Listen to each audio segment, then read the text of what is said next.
Well, guys, and what will be a shock to very few of you, and is also not a shock to me, is this lunacy we've got here, which is the plans for digital identities to be pushed through by the government. They're going to look for some governing body to make these things apparently as trusted as passports are, which is obviously lunacy, but let's be honest, what they've been doing kind of leads towards this anyway. As we have been saying, the push for double jab passports is literally a way to sneak this sort of shit in through the back door, voter ID and all of that. You know, the things the left usually scream and shout about, but seem to be supporting this now, so they must really want it. That is, of course, they want it now until they realise everything they've screamed about literally comes alongside it. Then they'll all piss and whine about it as you would expect, but guess what, it'll be too late. Anyway, apparently, as you can see here by this press release from Freedom Day, July 19th, you've got it saying plans for governing body to make digital identities as trusted as passports, new proposals for governing body to ensure safe and secure use of digital identity. In other words, preparing to merge it all together so they can literally get everything in one thing. This is a social credit system without any doubt.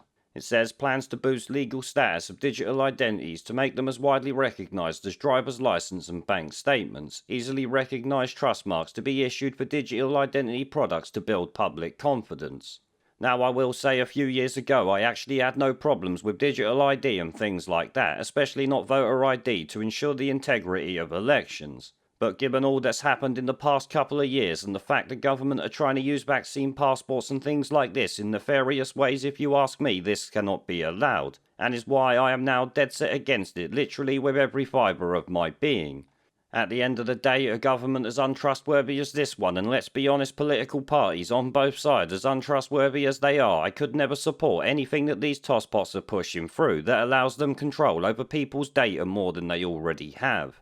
Now, I'm not going to sit here and read through the bullshit that's in it, because let's be honest, it will evolve as time goes on, so I could read it now and in a few days or a few weeks it's changed when they've decided to add a little bit more or take something out. Either way though, it's as we all expected that this will all morph into a digital ID or social credit system, which you can be sure is what this is going to end up as.